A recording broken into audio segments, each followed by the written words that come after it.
Social మీడియాలో Borabanda SI అరాచకం అంటూ వస్తున్న వార్తలపై SR Nagar division ACP Venkataramana స్పందించారు. ఇలాంటి దుష్ప్రచారాలను నమ్మొద్దన్నారు. స్వతంత్ర దినోత్సవం సందర్భంగా యథేచ్ఛగా బెల్ట్ షాపులు నడుస్తున్నాయంటూ వచ్చిన సమాచారం మేరకు ఎస్ఐ తన సిబ్బందితో కలిసి దాడి చేశారు. దాడిలో భాగంగానే వారి వద్ద నుంచి అక్రమంగా అమ్ముతున్న 136 మద్యం బాటిల్ స్వాధీనం చేసుకుని పరారిలో ఉన్న నిర్వాహకురాలు సరళ కోసం గాలిస్తున్నామని ఏసీపీ తెలిపారు.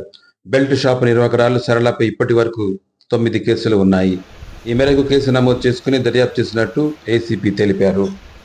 బోరబండ పిఎస్ పరిధిలో అక్రమంగా మద్యం అమ్ముతున్నారు బెల్ట్ షాప్స్ అని రిలయబుల్ ఇన్ఫర్మేషన్ పైన బోరబండ ఎస్ఐ జమాల్ అండ్ షా సిబ్బంది సర్ల అని నోన్ బూట్ లెగ్గరు, తనపైన చాలా కేసులు ఉన్నాయి, ఆమె అక్రమంగా లిక్కర్ అమ్ముతుంది అని తెలిసి ఆమె ఇంటికి పోయి రైడ్ చేశారు.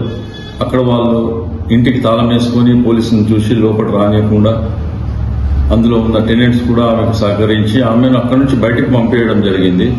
అందులో పోలీసు వాళ్ళు లాక్ తీపిచ్చి లోపలికి వెళ్లి అక్కడ 136 బాటిల్స్ సీజ్ చేయడం జరిగింది. అలానే 3620 క్యాష్ కూడా రికవర్ చేయడం జరిగింది. అందులో ఉన్న ఒక టెనెంట్ గ్రౌండ్ ఫ్లోర్ లో అతను సహకరించకుండా చేశాడని, అతను కూడా అందులో ఉన్నాడని అతన్ని పిలుచుకొని రావడం జరిగింది పోలీస్ స్టేషన్ కు. తర్వాత వెరిఫై చేసి అతన్ని పంపించేశారు. ఇందులో సర్ల అనే ఆమె అబ్స్కాండింగ్ ఉన్నారు ఇప్పుడు.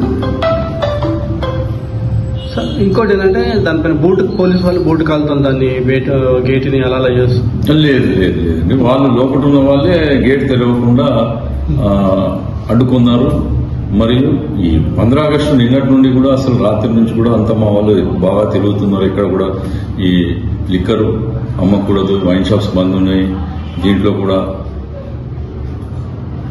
అక్రమంగా అమ్మడం వాటిపైన చర్య తీసుకోవడానికి. అందులో ఈ సరళ అనే ఆమె పైన చాలా కేసులు ఉన్నాయి. ఆమె రెగ్యులర్ గా పాత కేసులు చాలా ఉన్నాయి ఆమె పైన. ఆమెను బైండ్ ఓవర్ కూడా చేశాము. మళ్ళీ అమ్ముతుంటే మళ్ళీ ఆ బైండ్ ఓవర్ కూడా సీజ్ చేయించాము. అంటే ఇది ఒకటే ఉందా సార్ బోరబండలో బెల్ట్ షాప్ లో? ఇంకా అన్ని చెక్ చేస్తున్నారు, అందరిపైన రైడ్స్ చేస్తున్నారు. నిన్న ఇన్ఫర్మేషన్ ఈమె పైన ఉంది కాబట్టి నిన్న ఈమెను పోయి పట్టుకోవడం జరిగింది. అంటే మొత్తం ఎన్ని ఉంటుండే సార్ సుమారు బోరబండలో బెల్ట్ షాప్? రెగ్యులర్ గా అమ్మేటోళ్ళు సరళ ఒకటి, ఇంకొకటి ఒక 3-4 ఉన్నారు. వాళ్ళపైన రెగ్యులర్ నిఘా పెట్టి వాళ్ళు ఎప్పుడు అమ్ముతుందో వాళ్ళపైన చర్య తీసుకుంటున్నాం.